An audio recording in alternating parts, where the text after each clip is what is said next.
At NTV. In case you have just joined us, we're streaming live on YouTube as well as Facebook, but you can equally follow the hashtag Morning at NTV across our other social media platforms, the X app to be exact, as we do follow up on the 90 days of oil and gas coming up. The fourth edition is upon us, and we do have the Uganda Chamber of Mines and Petroleum's 90 days of oil and gas media campaign being underway. This time round, they're choosing to focus on Uganda's journey to fast oil in the face of a just energy transition. Now, this campaign, which is an annual activity by the Chamber, is aiming to spotlight emerging oil and gas sector issues to inform investment as well as related decisions, and this is among all the stakeholders that they are within Uganda, the East African region, and globally. The main objective, of course, for this year are one, to offer a platform for oil and gas sector to showcase their response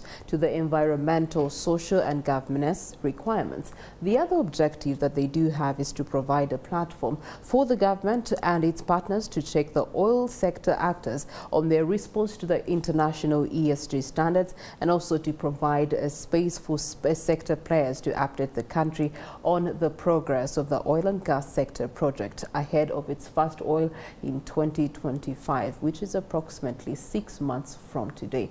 Question is, are we ready, and are all the preparations in check just to leapfrog us into that? And so we're speaking to Humphrey Asiimwe, who's the CEO with the Uganda Chamber of Mines and Petroleum, to give us an update, a spectrum of how this expected booming industry is looking like as of 2024, and also what are the prospects for the future. Good morning to you, Mr. Asiimwe. Good morning. How are you? I'm good, and thank you for having me this morning, and good morning to the viewers wherever you are. All right. So let's start off with an understanding of the Uganda Chamber of Mines and Petroleum, and what's your mandate and objectives? So thank you. Uganda Chamber of Mines and Petroleum is a member-based private sector association that brings together all the players involved in the mining as well as the oil and gas sector, or what you'd call the extractive sector, formed in the year 2010. And the four things that we aim to do is advocacy for the private sector players, capacity building for them to be able to compete favorably in the sector, as well as providing well-researched and well-documented information, and also a platform for networking that private sector players definitely need. As sector players, our aim is to make sure that Ugandans have the right information. Ugandans know about the opportunities that exist. The Ugandan voice is listened to on matters extractives, that is mining and oil and gas. So that's who we are, basically. Right. 14 years down the road, what have the subscribers to the chambers actually realized, and what opportunities have come through? So ever since the formation of the chamber, we've been able to be involved in all forms of advocacy for legislation. Any legislation that has come through in the mining field or in the oil and gas, whether it is the Minerals and the Mining and Mineral Development Act of 2022, whether it is the other oil and gas regulations, the local content regulations, and all the other oil and gas laws. We've been part and parcel of that as a chamber to make sure that the private sector's interests are taken care of. And government has been a good partner in engaging, and government does engage with the chamber wherever there is need for that. In addition, we host events that provide the opportunities to the general public. We have conferences, we have this campaign that is taking place, the 90 days of oil and gas, to be able to showcase what is happening. You know, there is a lot of negative media that is going on about oil and gas and all these kinds of things, but as a chamber we are committed to telling the truth and the right stories. We are not tone deaf. If there is a challenge, we want to be able to listen and deal with it and, you know, make the corrections. But We want to also talk about the good things. We want to talk about the benefits. We want to talk about the opportunities that exist for Ugandans and Ugandan companies to be able to reap from their extractives industry, whether it is the minerals or the oil and gas. Okay, speaking of reaping, the importation of Uganda's oil through Kenya, I know that you have your own views about that, an assessment of the relationship between us and our neighbors as far as this oil importation arrangement is concerned, and UNOC being the one through which now Ugandans only and only can be able to get this oil. Yeah, so from our perspective, we welcome UNOC's being a sole importer of the fuel products into the country because of there are two major considerations, which is one being price or the pump price, and the second being the security of supply. With UNOC getting involved, it removes the layers of middlemen that each have been adding a markup that eventually affects the pump price at the end of the day.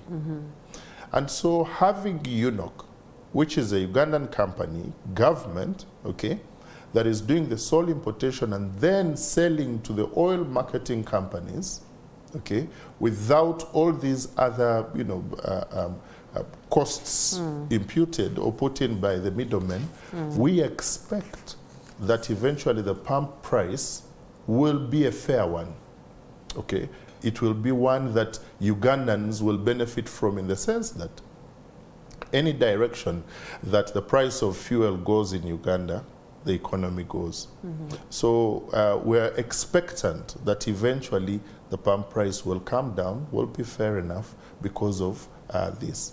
The security question about security of supply, UNOC is not only importing through Kenya, but also through Tanzania, which was also the case, by the way, before UNOC got involved, because Uganda was importing fuel from both through Mombasa and Dar es Salaam.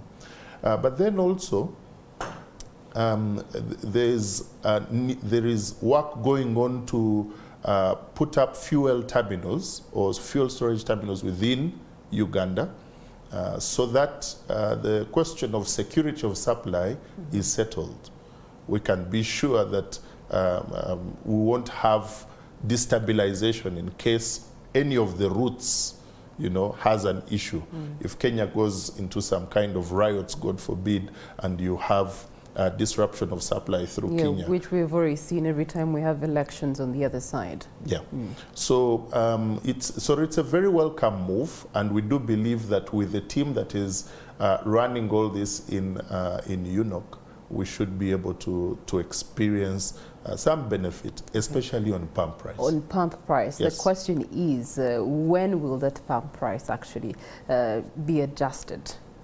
Well, so Uganda is a free market economy. This fuel is sold to the oil marketing companies that then bring it into Uganda to the end user. Yeah.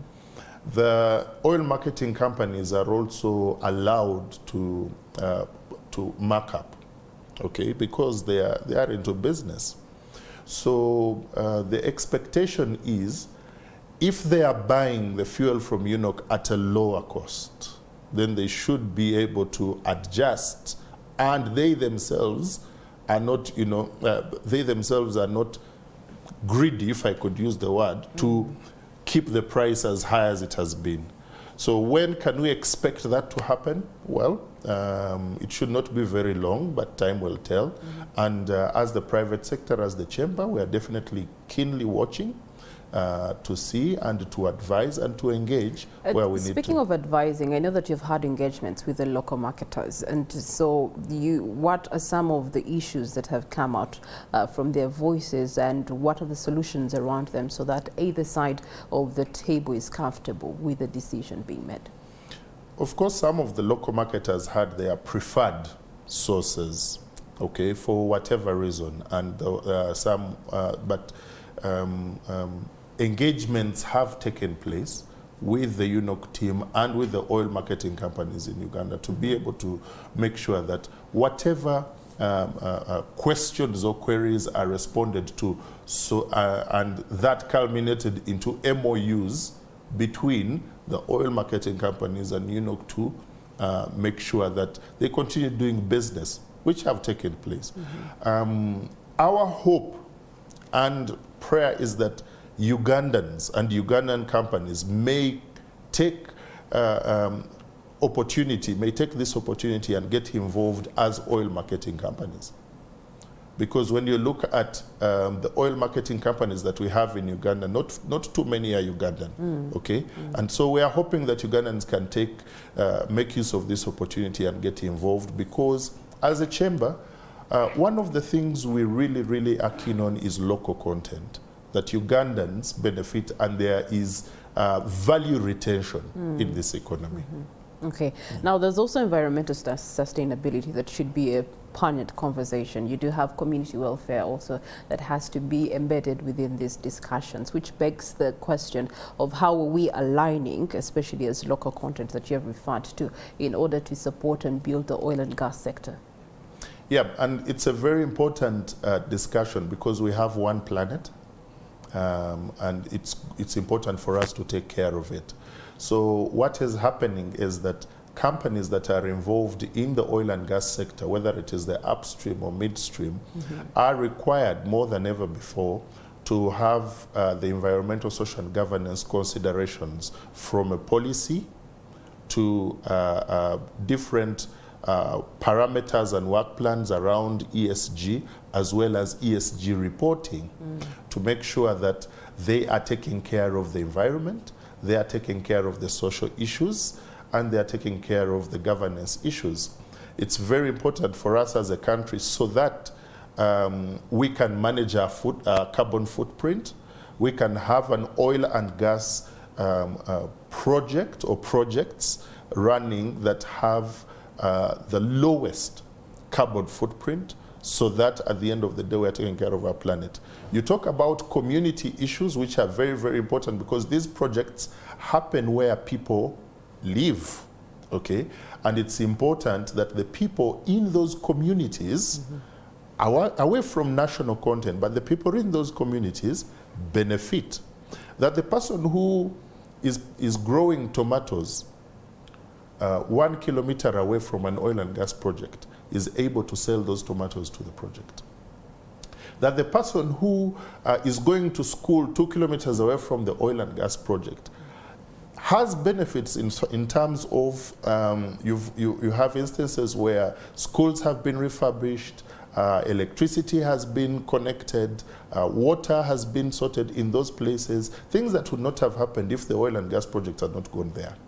So community engagement also allows for the companies that are involved in oil and gas to get a social license to operate in those communities, which is a very important aspect. So yes, and as a chamber, we are committed to helping companies that are on this journey of developing their ESG policies, ESG strategies, as well as coming up with reporting matrices so that they are able to be compliant. All right. In that regard, let's go to the 90 days of oil and gas. This is the 4th edition, but let's first reflect on the last 3 editions and what have been the growing concerns, but also what have been the good elements that have come out of the last 3 editions that you journey on into a 4th edition. Yeah, so as a chamber, we believe it is our responsibility to let Ugandans know about what is happening in their oil and gas sector. And that is the reason for the 90 days of oil and gas. Over the years, in the previous engagements of 90 days, we've been able to highlight the opportunities that exist, and we are really glad that Ugandans have taken on these opportunities. We have encouraged Ugandans to register on the Petroleum Authority of Uganda National Supplier Database, because that is a database that anybody who would want to be involved in the sector should be able to register on. And Ugandans have registered. You're talking of over 2,000 companies and more that are registered Local on this database. And so then you have Ugandans getting jobs, because as we speak, We have over 13,000 people engaged in oil and gas directly, before you even talk about the indirect employments, and over 90% of them are Ugandans. Okay, and that means that there is value retention Ugandans are earning in this economy from the oil and gas. This year around, our focus is basically a just energy transition in the face of Uganda's journey to fast oil in the face of a just energy transition. That the world is talking about transitioning from fossil fuels to cleaner sources of fuel or cleaner sources of energy, and at the same time Uganda is journeying towards producing fast oil. Where is the balance? And we are saying that, number one, as a country we are committed to producing our oil and gas resources. We are committed to producing them in a sustainable and an environmentally friendly way. Thirdly, we are committed to using the revenues from oil and gas to fund the energy transition, to fund Uganda moving towards cleaner sources of energy.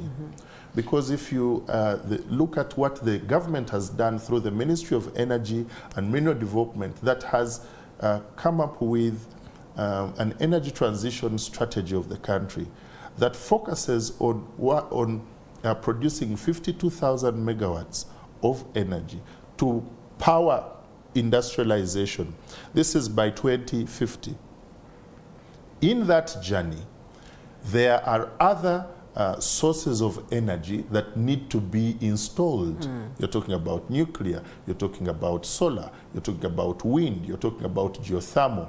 But to fund that, you require your petroleum resources to be able to fund that. We are saying that even as we are journeying towards fast oil, Ugandans should not only look at, oh, when fast oil comes, then we will start earning. No, as a country, and even as businesses right now. Fast oil is the end. Yes. Yes, there's other chains with supply that is ongoing right now. Exactly. There is a lot that is happening, and there is a lot of opportunity to gain right now. You're talking of about $7.9 billion worth of contracts signed.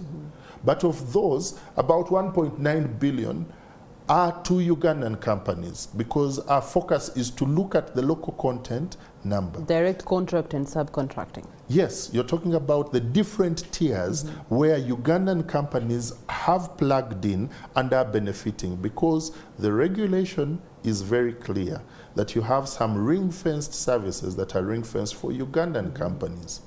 And so it's important for Ugandans to understand that even right now, you can't be able to plug in and reap the benefits. Okay, all right.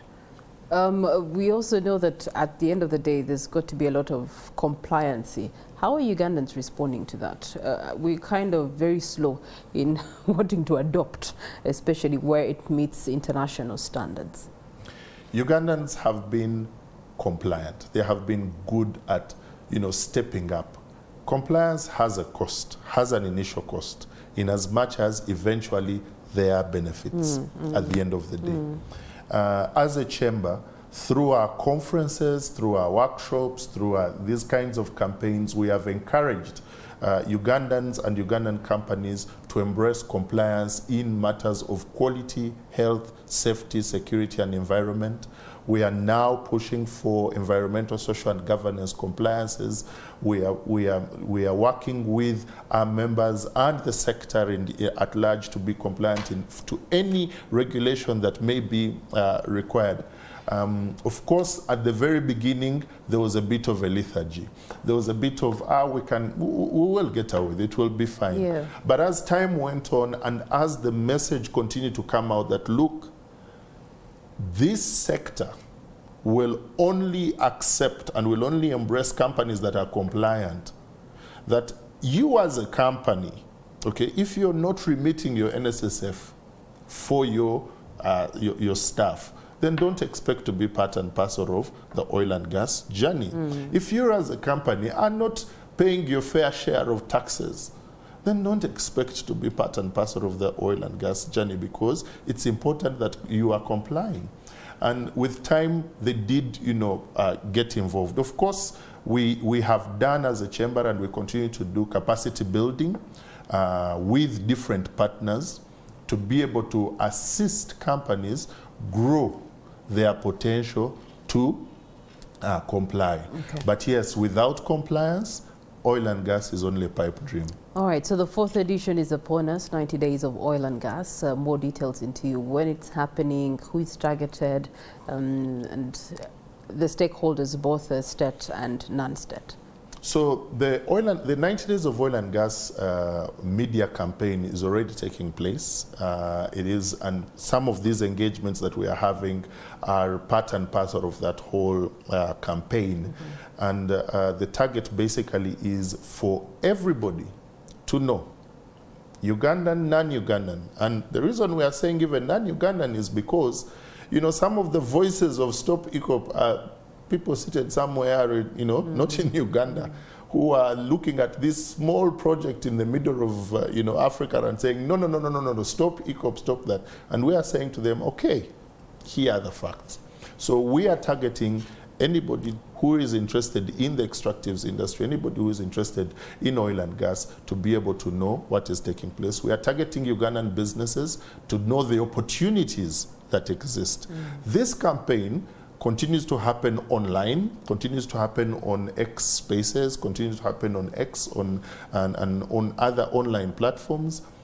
We are going through television stations, radio stations. We also are reaching out through print media, so that every possible channel, avenue, yes, every possible avenue gets to know about what is happening in oil and gas, what are the latest trends, what are the opportunities, and then how can one be involved, what are the compliances, are people being compliant, so that at the end of the day, we all benefit. Okay, speaking of opportunities, I know that you're working closely with the government and other partners to attract investments in Uganda. What are some of those attractions that we currently have that are a fruit that we can actually benefit from, and what incentives are there for the investors on the other side?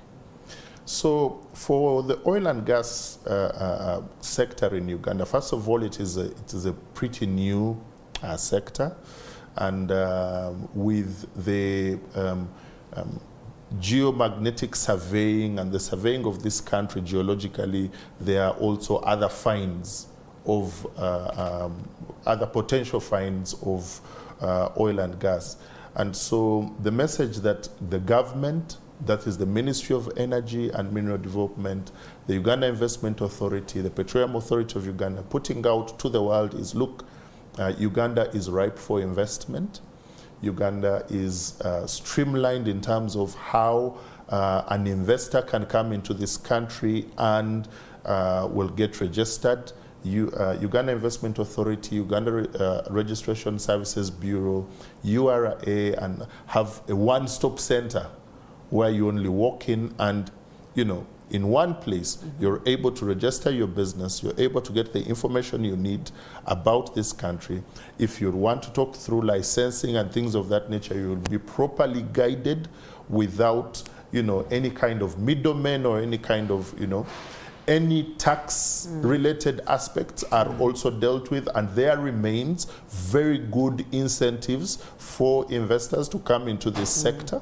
To be able to invest. So at the end of the day, we are calling upon even Ugandans, local Ugandans, to come up and say, this is something we want to get involved in. And on our websites, as UCMP, that is UCMP.ug, or the Petroleum Authority of Uganda, one can find the opportunities that exist, so that they can be involved. All right, thank you so much, Humphrey Asiimwe, and thank you so much for the continued advocacy work that you're doing with the oil and gas sector through the Chamber of Mines and Petroleum. This brings us to